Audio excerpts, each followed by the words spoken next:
All right, Mark, we are on Facebook and we're recording on Zoom.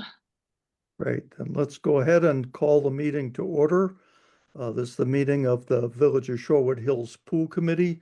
Today is Monday, December 8th, 2025. And the time is now 5:33. Chrissy, will you call the roll? Yes, Mark Letter, Here. Katie Ginder-Vogel. Here. Dana Helgren. Here. Scott McKinney. Here. Kelda Royce. Here. Kate Olsvik. Here. Jesse Wickheiser. Here. And Mark, I want to just take a moment, if I can, to introduce Nicole. She's the new Deputy Clerk Treasurer, and she will be the one to do the minutes for the pool committee going forward. So she's shadowing me tonight, training on this, so she's also joining us. Great, welcome, Nicole. Nice to meet you all. Yep. All right. Chrissy or Nicole, has the meeting been properly posted?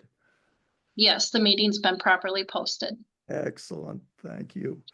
So the first order of business tonight is the approval of the minutes of November 3rd, 2025 that were in the packet. Does someone care to make a motion to approve those minutes? And if it's seconded, we'll have discussion followed by a vote.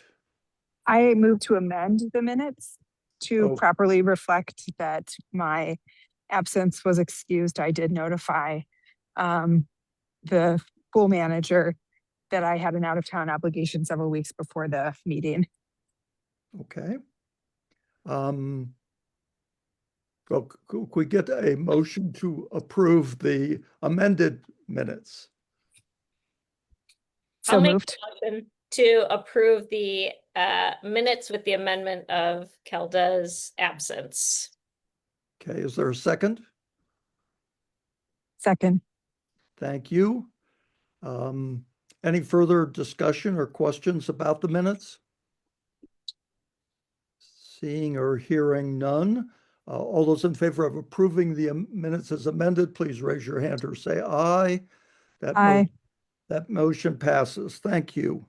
Mark, can I interject for one moment? You may. I got that Helgren made the motion, and then was it Royce that made the second? Yes. Thank you. Okay. We're on to the public comment section of the meeting. I don't see anyone here, members of the public.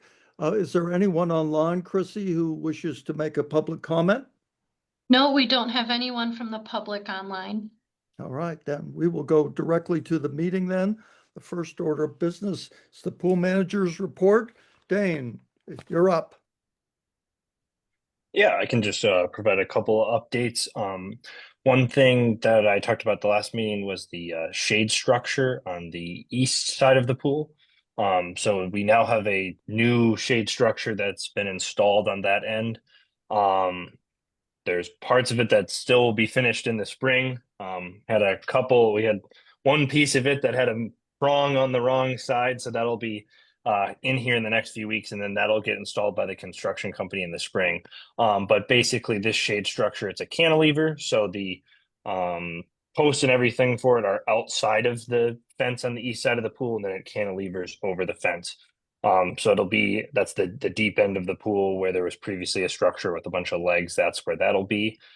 So I'm excited for the spring to kind of evaluate how that looks and everything once it's all set up. It's the structure's white and then the shade covering is blue, kind of similar to what we have on all the other structures at the pool. Other than that, just in relation to like the kind of the general pool calendar, at the beginning of January, we'll be beginning hiring for the seasonal pool staff. So the applications and stuff will be sent out then. So kind of right now I've just kind of begun slowly preparing for that. And then once we get the application deadline for that is like mid-February. And then we go into interview process and stuff for the seasonal staff from there. So that's what I'll speak to on that. Otherwise, I've just been I planned out like the kind of the pool calendar and how everything's looking in terms of like when we'll have events, or like when certain employee training, stuff like that will happen. So I have a whole chart that kind of lays that out. I there's a there's an AC/DC concert on the night of the water ballet show, but we're still gonna do the water ballet show.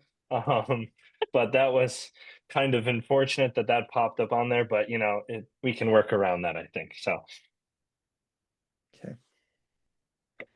Any questions for Dane with respect to the pool manager's report? Any issues other than the items already listed on the agenda that will follow? Hearing and seeing none, let's just move right along then to discussion possible action on the 2026 rates, pool membership passes, and program fees. This item was on our last agenda and was discussed, but the committee opted not to make a recommendation to the board pending additional information, which Dane has provided in the packet. But Dane, you want to give a further introduction to this topic? yes, I can just keep it pretty brief. So this is the kind of the proposed rate change chart. This was at the last meeting. I color coded it this time. So up in the top in the blue, this is program rates. So we have the 2025 rate and then the 2026 rate. And that's the same down the sheet. Then in the green, it's the membership rates. And then in the orange down here, it's the kind of the different daily admissions style items we sell as well. So basically the gist of this is that the proposed program rate change is that is like that's a 50% increase. But the membership rates, resident, non-resident, everything, that is a 3.5% increase. And then the daily pass stuff, that is a little more spread out. Some of it's like $3 increases. Some of it's a little more, it's just a little more miscellaneous. So that's kind of the breakdown of what we charged in 2025 and then what we would look to charge in 2026. And then also in that, it like up here, it also breaks down related expenses. This line here is estimated revenue increase. So that would be what our anticipated revenue increase would be if we were to proceed with these rate increases. So this account specifically would be swim, dive, ballet related revenues. They would go up by $19,000 in theory, depending on how the numbers shape out. So that's how that number, same down here with the memberships, our membership revenue would go up by this amount additional compared to what we currently made now. Sorry, that number's down here, by the way, for memberships. So this is what we had for estimated revenue in 2025. This is what the estimated revenue would be in 2026. So it's all by section. And then I tried to provide some more context to just like the kind of the goal of these increases in this write-up.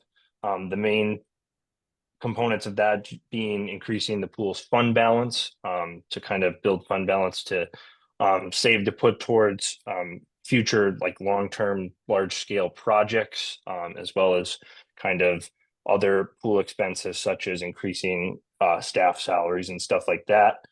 And then down here, this is the comparison.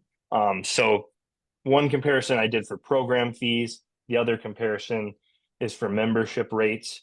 And then like this is just swim, and like if somebody was doing swim team, how much they'd pay for swim team, dive team. Some pools have like a dual rate, and then like ballet. So this is the information I was able to find for what these places charged in 2025. And then same thing down here with the memberships. To keep it broad, I just did it for family, 2-person, and single. But there's a bunch of notes down here as well. The thing I'll just note with the membership fees is they're not completely comparable. There's only a handful of pools that are, have resident rates and non-resident rates. There's also pools though that have rates for people who have been there for 10 years or people who are in their first year. So the numbers are comparable, but not as much the kind of prerequisites or amenities behind them. So those are those three documents, all related to kind of these proposed changes. Questions for Dane on this subject? I have a Well- question. This is really helpful to see, but do we have this in our email and I just missed it? Because I would like to, this would have been super helpful to review before the meeting. Yeah, it's in it's in the meeting packet. And I think that was attached to the invite. Okay. Otherwise, yeah. It is in the packet. I can confirm that. Dane, a question. So from the last time we met, the numbers on this page that you're showing right now, they have not changed, but you just added more context around how you arrived at those numbers. I just wanted to double check that. Correct. Yes, that the right? numbers have not Okay. changed. I think I changed the language on here, this like revenue increase part. But the numbers are the same. I just color coded the sections. Okay. Dane, do you know And if some of these municipalities, like in particular Middleton, do they subsidize their pool, the city or the village? I am not certain on that, and that is one thing also to keep in mind is some of the municipal pools, they may, it might be the general fund of the municipality subsidizing the pool's operations, versus our pool. Pretty much all of the operations and everything tied into it is a separate pool fund. So that's I have not dove into that, but that could be one reason. Whereas some of the other more municipal pools, their rates are kind of structured differently. Yeah, I just, looking at Middleton and seeing how low it is, it seems like that's kind of hard to sustain that pool at those rates without some kind of subsidy from the general fund. But okay, thank you. Yeah. When I read those, I assumed that Middleton, Goodman, Monona all were taking municipal funds. Otherwise, I don't know how they would be so much lower than everyone else's. Exactly. So that's another issue in terms of trying to do comparability, because you don't see the subsidy. So other questions for Dane or comments with regard to these schedules? Hey, Dane, this is Dana. One thing I think would be helpful, and I think you kind of have this in the paragraph form, but I think year to year, it would be nice for us to be able to say, these are the 5 things that we're looking at to determine this year's fees. It's a little bit, I think I can extract that from your letter. And I don't know historically, this is I think my 3rd year on the pool committee. I don't know historically how we derive these. I think when I joined, it was already kind of set in motion by the previous, I can't remember her name, by Sharon. So I think you kind of absorbed that. But I just want to know, like, year after year, are we looking at the same things to determine our current rates, or is it variable year over year? I just don't know, but I'd like to know what the data is behind that on a consistent yearly basis, if that makes sense. Okay. Yeah. I think the partial answer to that is we have been getting in a position that's better to do that. I think Okay. we weren't necessarily in that realm either in terms of, like, obviously I started about 2 years ago now. But I think we weren't necessarily evaluating much before, or it hadn't been. So that would be one thing. Otherwise, it does stick to that same structure that Sharon had going initially, though, of it really building fund balance. But I think taking kind of the aspects that I've brought up this year, those can be used going forward. Not just the fund balance, but like, okay, what are revenues for specific areas of pool operations versus expenses? Yeah, because I think we're going to have a hard time saying, well, now our fund balance is XYZ. Maybe it gets them to some very large number, and we're like, this is a real nice fund balance. How are we going to justify raising rates at that point? Are we still accounting for inflation? You know, what other things are going into that equation? So I just feel like it would be nice to have kind of a quantitative bulleted list of like, here are all the things that we're trying to account for year to year. And this could just be the first year that we start putting that together, but I also think it'll be easier for this committee year over year to be like, okay, we're trying to account for the same things, maybe put an asterisk by a few things that are exceptional any given year, but just have some consistency to how we're coming up with that. Okay, sounds good. Yeah, there was one other point I had related to that, but I don't remember it off the top of my head. So thanks. Building on that, Dane, could you just scroll up a little so people can see it? So I think, yeah, just getting to the proposed where you have the expenses and yeah, thanks. I think for me, similar building on kind of what Dana said, I think, you know, for me, looking at the membership rates increasing by 3.5%, like that makes sense to me. I can understand that from just general inflation, general costs, you know, to deliver the services needed. That checks out to me. And I think similar to her, I do kind of want a little bit more like method to the madness, a little bit less of like, well, Sharon said this 3 years ago. Like we need to, I think, gut check that with what are the underlying assumptions going into these numbers. And because, you know, at a board level, I'm going to have to defend these numbers, you know, to the board. So I need to know why do we think a 3.5% increase is in line? Is that in line with market trends? Is that in line with inflation? So that would be one thing I would just say on the membership fees. I don't have necessarily a problem with that. I think where I'm getting back to, and I would love for any committee members to speak to this that have had kids go through this or participate in this, is the top quadrant here, or top half of the page is on swim team, dive team, water ballet. Those are significant increases. And I know last time we discussed this, and in your letter, you mentioned that you're trying to basically make this these things self-sustaining, which so expenses to, the way I'm reading it is expenses to run the swim team, dive team, etc., water ballet are higher than the revenue you take in for those specific programs. So I understand that.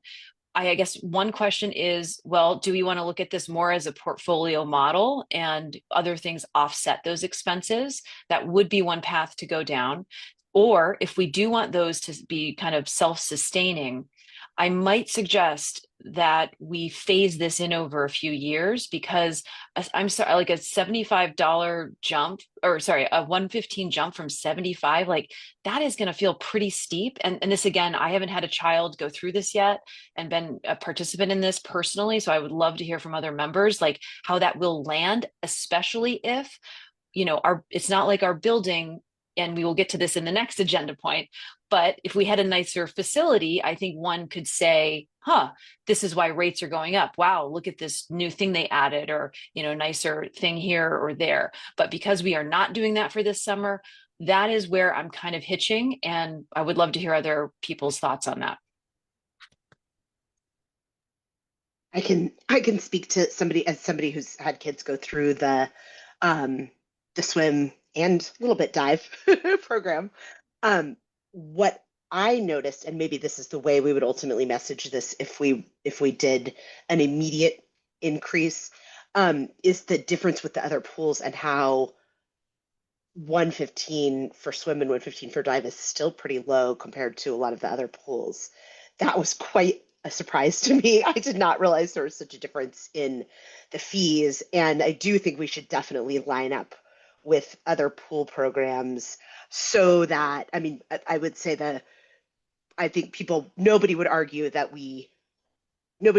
paying the coaching staff more. I don't think anyone would argue with our fees being comparable to those of other pools, because I think the experience provided on the Shorewood swim team is really excellent, and dive and water ballet. And we could even message it, you know, as far as like things that we provide that distinguish us even from other programs, if we wanted to, if we needed, you know, if we felt that we needed to explain in more detail what people are getting. I think another option could be to do to sort of message it like we would like to get our fees in line with other pools so that we can pay coaches more and have the program fees reflect what you're really getting out of it. We're going to do a step, you know, a 5-year step up type of thing so that we get there without too much of a hit to families in 1 year. That's just an idea.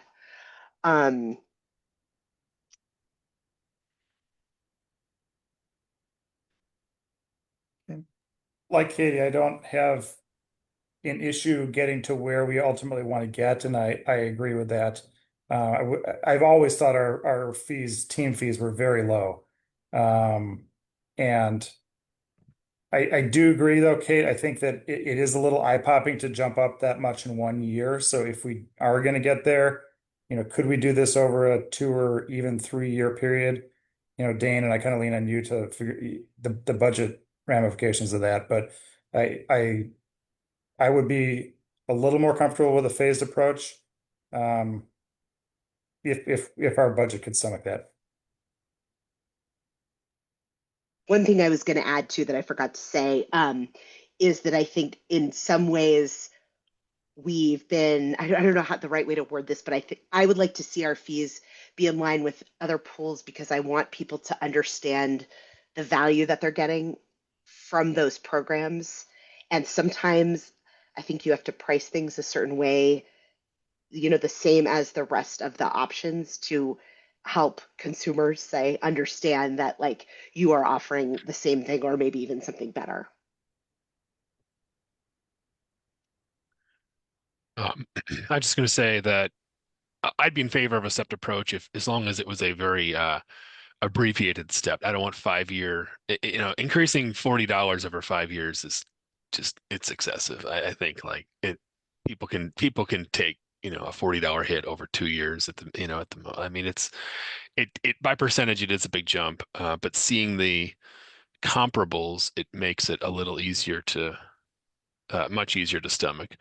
And I realize the pricing is super hard to compare because you've got some pools roll the lesson or roll the different fees into other, you know, into the membership fees maybe, or you know, the different membership fees are different, but the program fees are higher or what. But I do think if we do a stepped approach, keep it to a very as few steps as possible, maybe 2 steps. So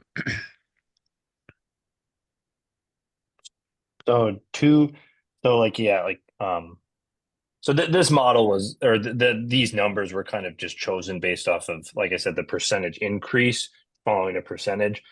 So like if we did it over 2 years, I believe that would bring it from 75 to 95. I don't know specifically, that 115 number has a bit of rounding done to it. In this case, it could have been 120, and I think I rounded down to 115.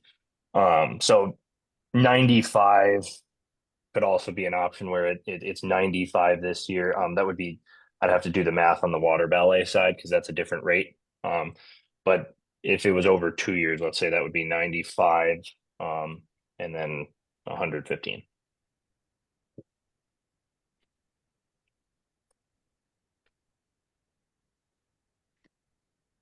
And I'll also note too, like on the, I think we were talking about this, the self-sustaining front.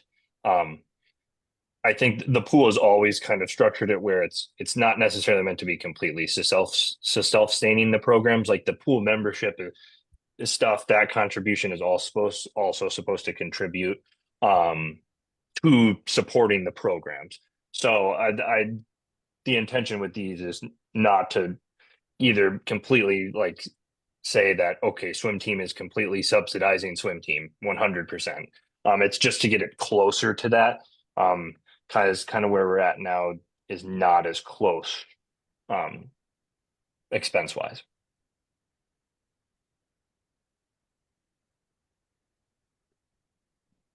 I can try to do I can do the math on the water ballet one too, but Probably 150 if you're just cutting the increase in half.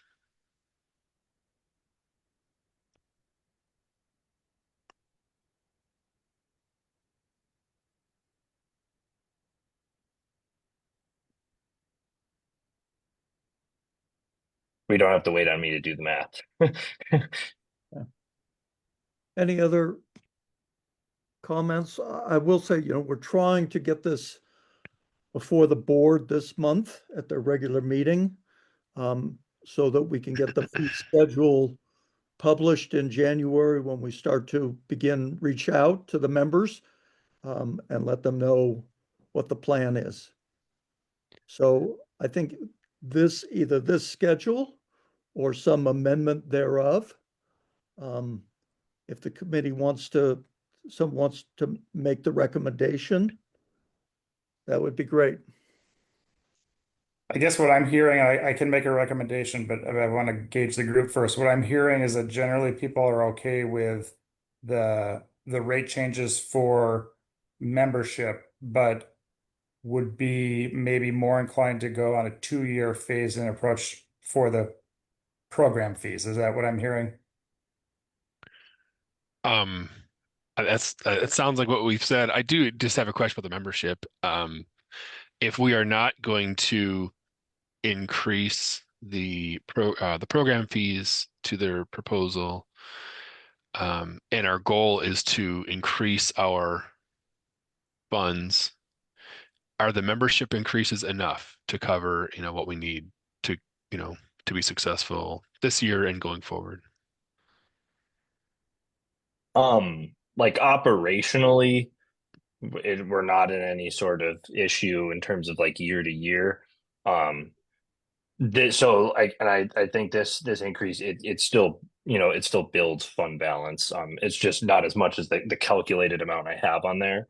But no, the amount, it doesn't, I don't think there's any sorts of financial urgency that would come about from scaling it back over a smaller amount of time than right away either. The other thing I noted too on there was just about the program related expenses. Just a lot of the increasing of that fund balance will also give us some more flexibility to evaluate coaching salaries, and in terms of like making sure we're comparable to other pools across the area, because it's great to be comparable, but it's also just a matter of like the limits we have on like what we can realistically bring those to. So that would kind of provide for this as well.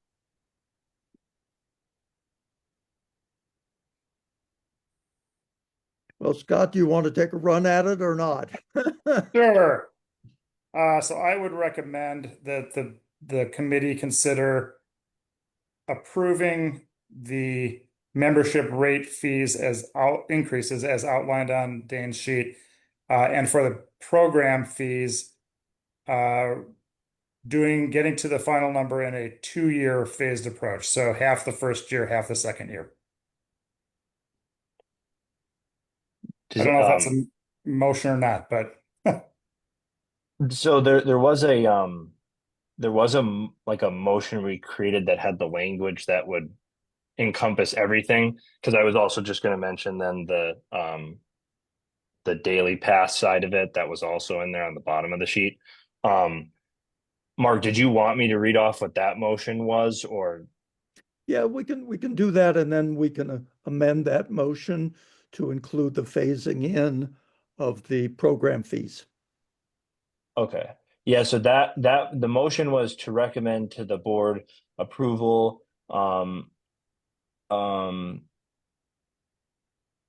Sorry, yeah. So it would be to recommend approval to recommend to the board approval of the 2026 pool membership rates and fee schedule as amended. Okay. And the amendment in this case is going to be the phase in over 2 years of the program fees. Okay. Scott, will you support that motion? I will support that motion. Yes. Okay. Is there a second for that motion? I'll Thank you, second. Dana.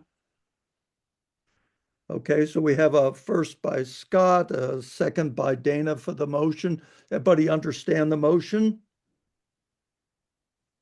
Any further discussion with respect to the motion? Hearing and seeing none. Ready to vote? All those in favor of the motion, please raise your hand or say aye. Those opposed? Abstentions? Motion carries. Thank you. Moving on then.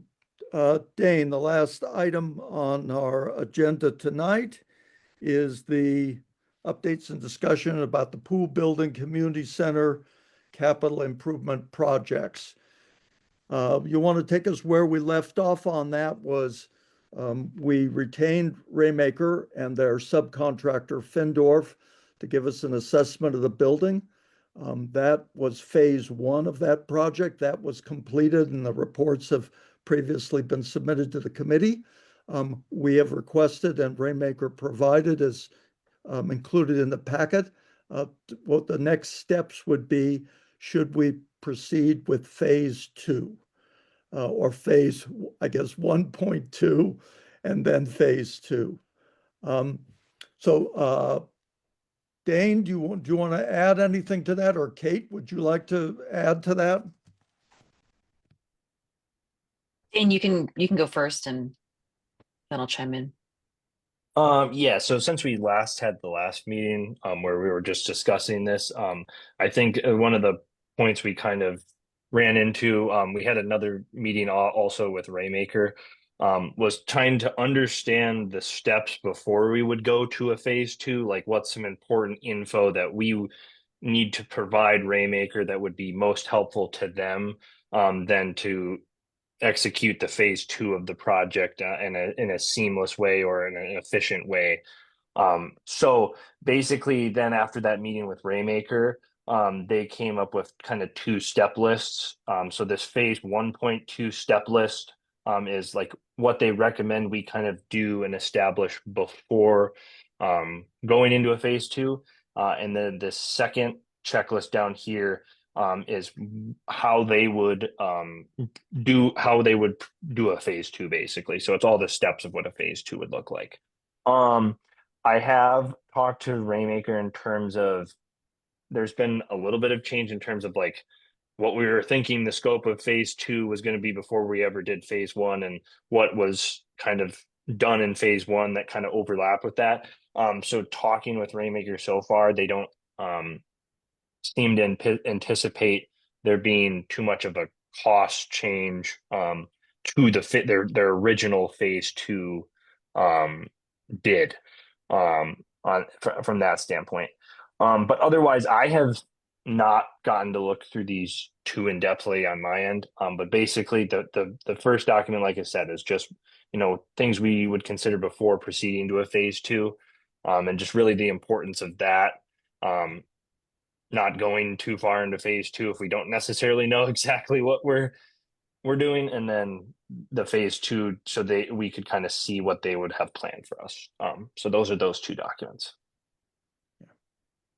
The other thing worth noting is that the board is going to meet in special session, I believe it's the 13th, to discuss facilities and in particular prioritizing projects, which it really normally does in the course of the capital investment plan, the CIP, but there's not a lot of specificity there.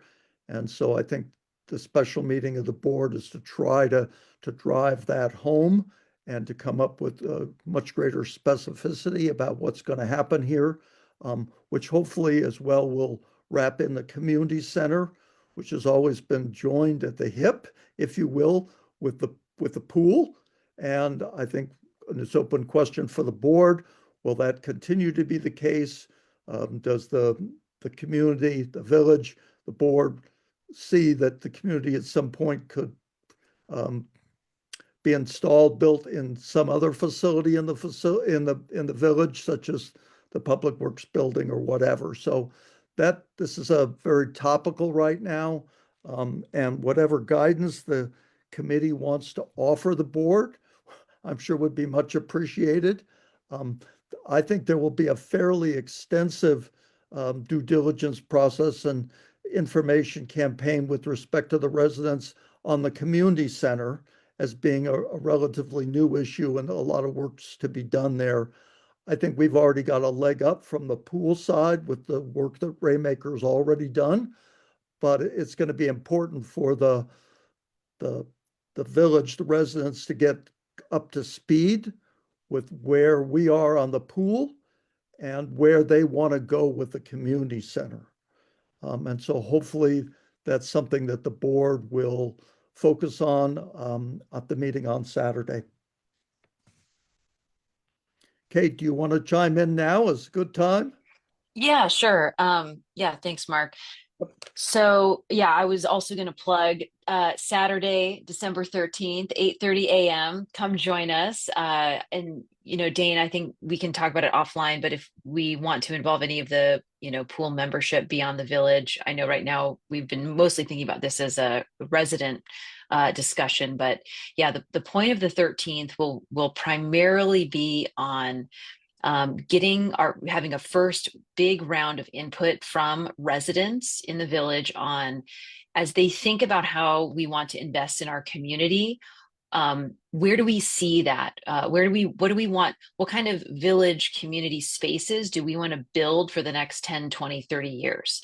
And so while I think I've been really looking at this as an opportunity moment for us, because we now have in the village some ability to borrow some funds to actually invest in facilities that have been aging over the years. And we actually have 3 different locations in play at the same time.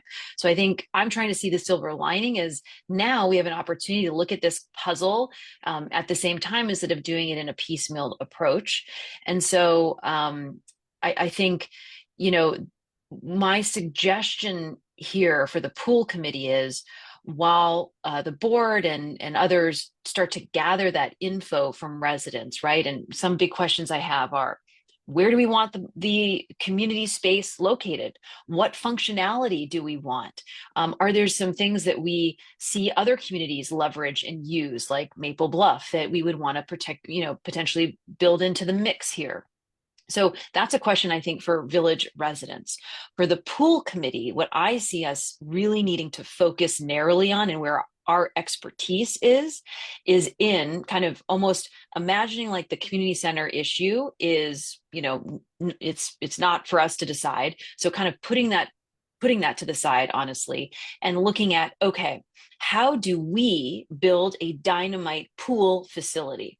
And so, Dane, this is what I would say to you is, like, for this point number 1, project definition and goals, established program requirements, space needs. I think this is exactly where you come in and start, meeting with, people that you've worked with, your team, looking at other facilities across the Madison, Greater Dane area, and starting to get the list down of, okay, for the volume of people we have coming in for our pool, we need to have, XYZ number of bathrooms. We need to have, for the staff that we have and lifeguards, right? We need to have XYZ number of showers and other lockers and things like that. I would suggest that that you would be the first person to start to make this list. And then as the pool committee, we can meet, we can say, actually, we, need to add more restroom space. We need to create really more of a check-in lobby, area. Like, there's all kinds of other things I think we can discuss generally, but I think, someone has to start the visionary document somewhere. And Dane, I would say that is you to start working on that, as you've done with other, other great work on sort of getting the ball rolling on these kinds of things. And then we can really discuss what is the pool building that we want. Now, simultaneously, we will be having the community discussion. And so we will have a lot of clarity, I think, from that.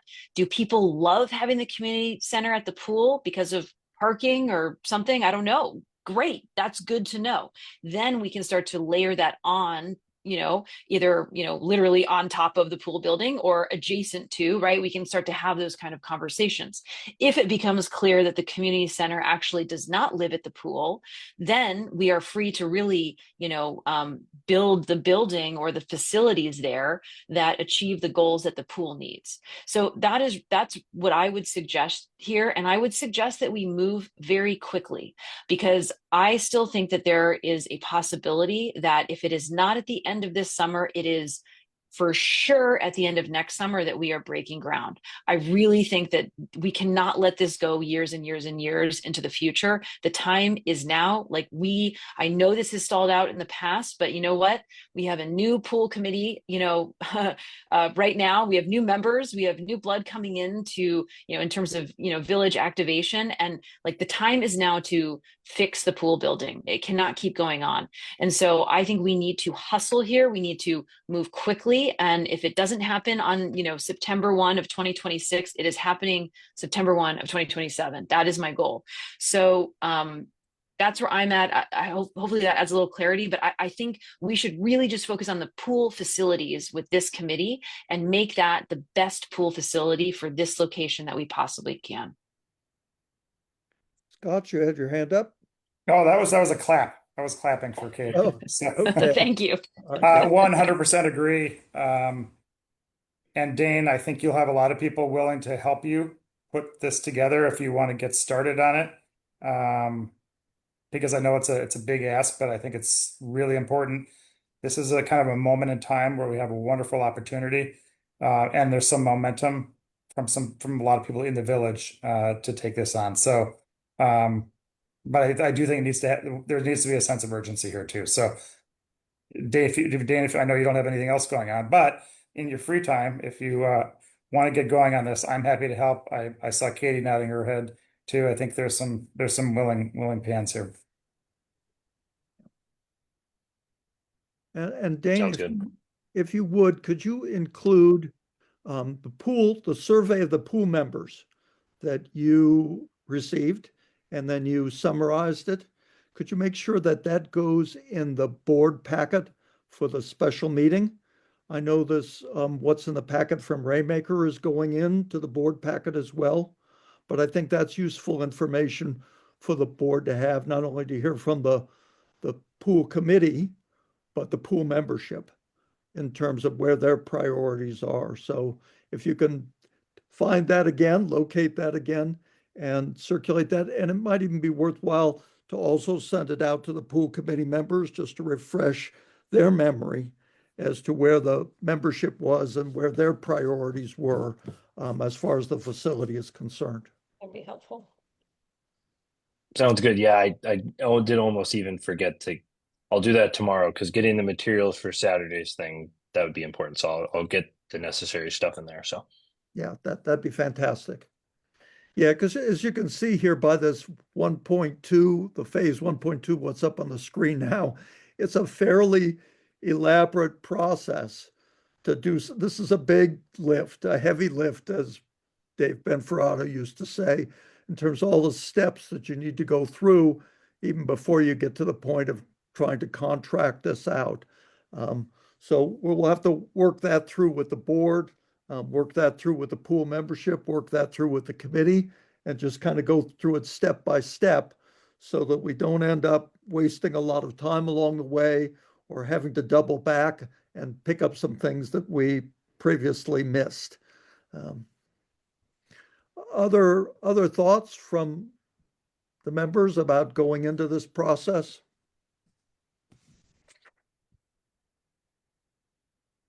Okay. Well, I hope that some or all of you can attend the special board meeting on Saturday. If not, we will certainly report back as to what the committee's recommendations are. Go ahead, Scott.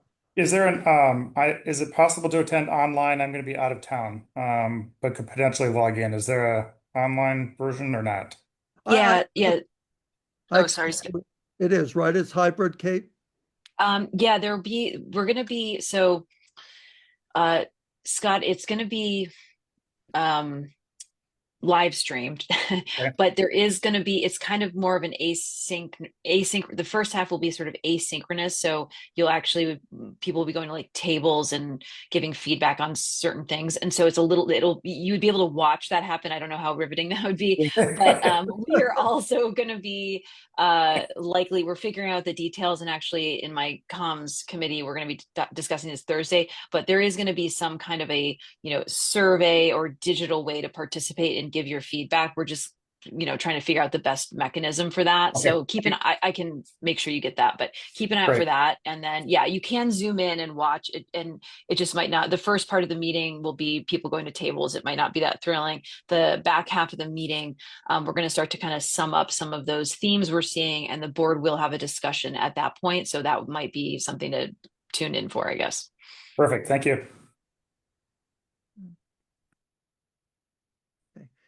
Dane, one thing we skipped over, but we should maybe just bounce back to, is the parking lot. Can you give the committee members an update, your conversations with Town and Country about the reconstruction of the remaining parking lot and what the impact of a reconstruction would be if we decided to do a major renovation or a new pool facility, and whether that would end up beating up the parking lot, the newly surfaced lot? Yeah, so I just put the additional info in there that wasn't in the last meeting when the parking lot was brought up. And I think this PDF viewer is having a hard time seeing it, unfortunately, which is unfortunate. Basically, if you look at it on your own PDF viewer, this breaks down the sections. So give me one moment here. I'm going to try to pull that up because that would be very useful. If you take a screenshot and then just share the screenshot, that should work. But okay.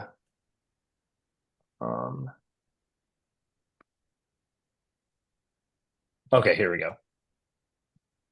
Good.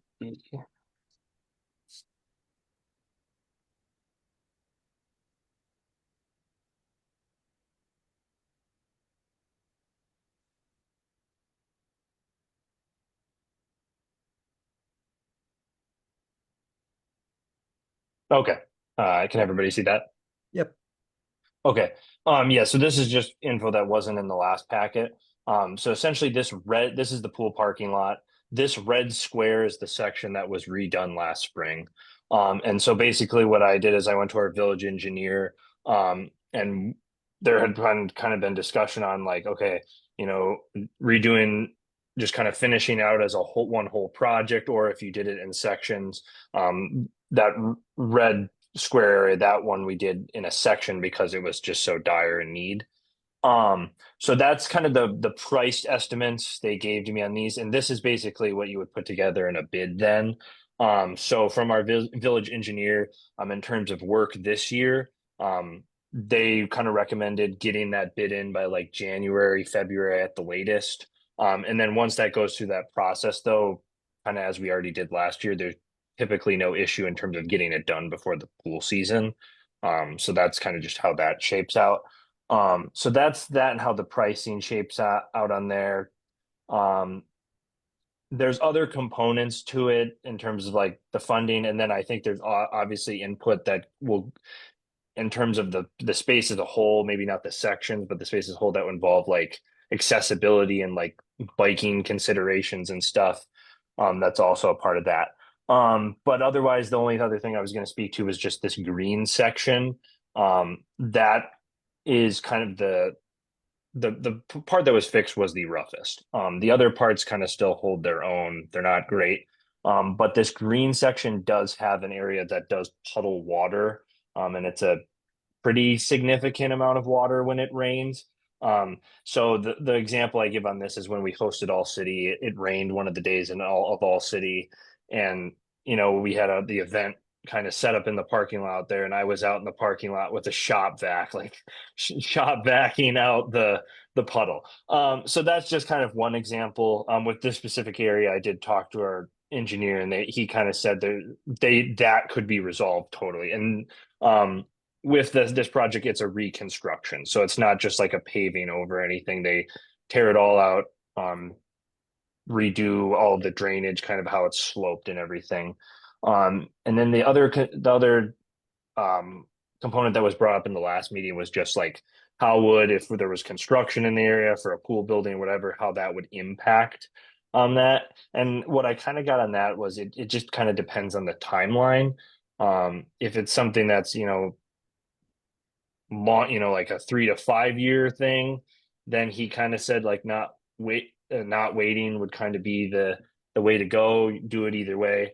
Versus if it was something that was, kind of impending, then it might be worth holding off. I did ask him too, like I think there's obviously components you could include within a construction contract for a project like that, where they could address any damages that occurred, or even including parts of the parking lot project within a separate construction project. So those were kind of the components I got from him on that. So yeah, we did it last year with that one section, so I can answer any questions to how it went too or whatever.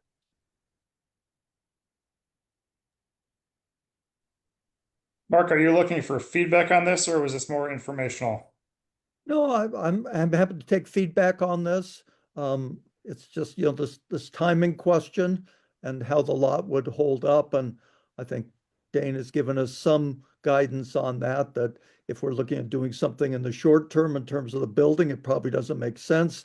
If the building is being pushed out, might make more sense, at least in terms of making a patch to that southern section.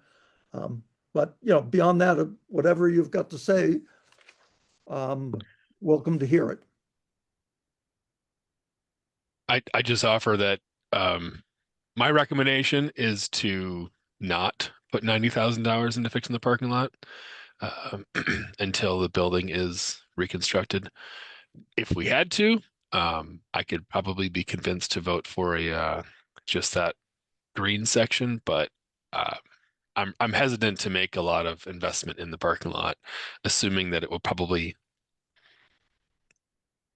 need repairs or changes after a large renovation.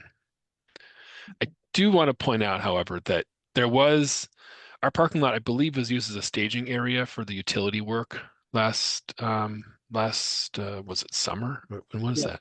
Last summer. And I don't know what the impacts were to our parking lot from that, but I did know a lot of heavy machinery and equipment was sitting there a lot of times I go through there. Yeah, they did make a payment. Last winter. They did make a payment to the village to do some restoration work, but I think most of it went into the north section and not to the south.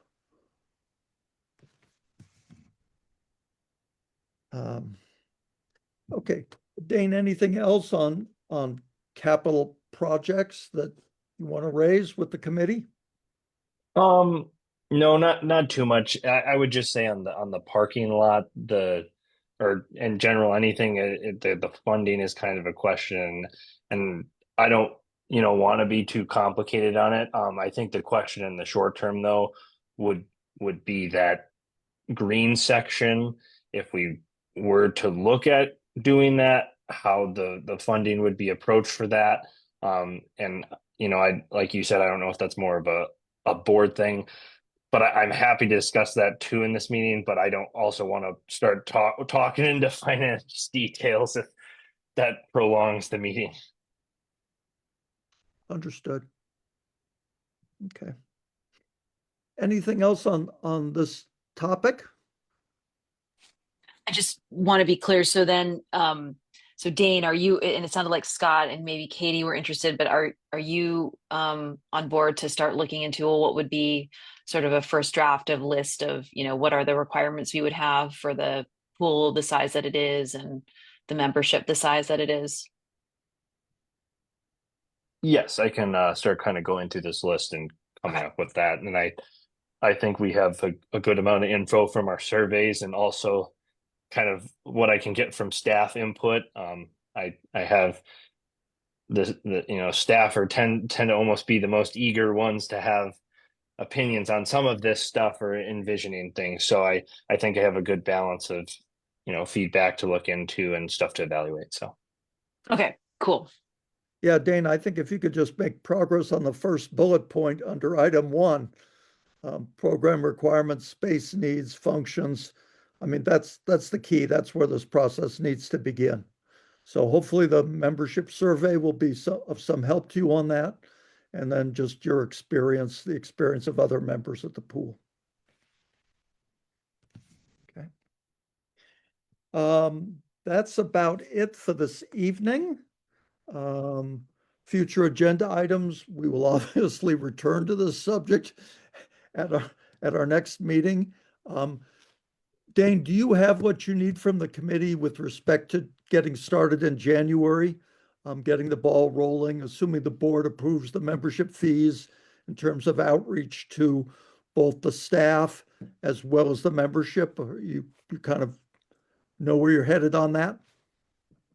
Yes. Yeah, the fee schedule stuff, once that goes through the board, I'll then obviously put that into the website, all that info. In terms of the hiring stuff, I'm in a good position. I'll communicate out. It just depends on how many assistant managers or staff I have who are interested in helping with employment interviews.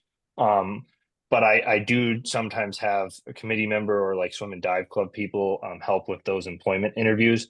So if I am in a spot where I think that would be needed, I'll plan to let you guys know too. And that's at the end of February. Right. Okay. Sounds good. Our next meeting date would be the 4th Monday in January. Don't have that date in front of me, but that's when it would be. And I think that's pretty much it for tonight, unless there's something else from the membership. If not, I'll take a motion to adjourn for this evening. Anyone? I'll move. Thank you, Scott. Is there a second? Thank you, Kate. A second. Yeah. All right, all in favor of adjourning, raise your hand, say aye. That motion Aye. passes. Thank you very much for attending the special meeting tonight. Have a great holiday. I hope to see you next week at the special board meeting, but if not, we'll continue the conversation in January. Thank you and good night. Thanks, everyone. All right. Bye, everyone. Bye, everyone.